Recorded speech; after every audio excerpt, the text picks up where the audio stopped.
Class ভর্তি স্টুডেন্টরা টিচারকে জিজ্ঞেস করলো যে স্যার, জীবনে সুখী হওয়ার মূল মন্ত্র কি? টিচার বললো, আজকে তোমাদের জীবনে সুখী হওয়ার মূল মন্ত্র শেখাবো।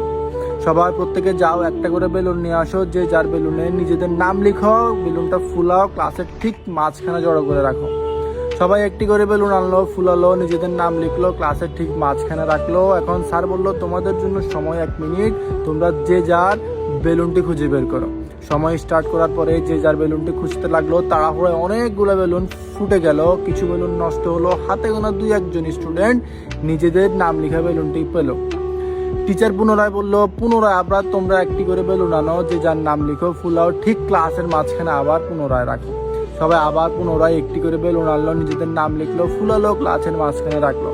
এখন টিচার বললো, তোমাদের জন্য পুনরায় সময় 1 মিনিট, কিন্তু এবারে গেমটা একটু ভিন্ন। প্রথম যে বেলুনটা তুমি হাতে পাবা, যার নাম লেখা থাকবে তার কাছে হ্যান্ড ওভার করবা। কাজ তোমরা এটাই করবা। তখন আবার সময় স্টার্ট করলো। প্রত্যেক 1 মুহূর্তের মধ্যে যে বেলুনটা যার হাতে আসলো, নাম লেখা ব্যক্তির কাছে ট্রান্সফার করলো। 1 মুহূর্তের মধ্যে প্রত্যেকের বেলুনটি পেয়ে গেল। স্যার বললো, জীবনে সুখী হওয়ার মূল মন্ত্র এখানে। জীবনে নিজের সুখের জন্য কখনো স্বার্থপর হয় না। তুমি 2 হাত ভরে অন্যের জন্য সুখ নিয়ে দাঁড়িয়ে থাকো, অন্যের দুঃখে সাহায্যের হাত বাড়িয়ে দাও। আল্লাহর পক্ষ থেকে কেউ না কেউ তোমার জন্য 2 হাত ভরে সুখ নিয়ে, তোমার দুঃখে 2 হাত ভরে সাহায্য নিয়ে দাঁড়িয়ে থাকবে। নিজের জন্য কখনো স্বার্থপর হয় না। তুমি দাও, আল্লাহর পক্ষ থেকে তোমার জন্য কেউ না কেউ দিবে।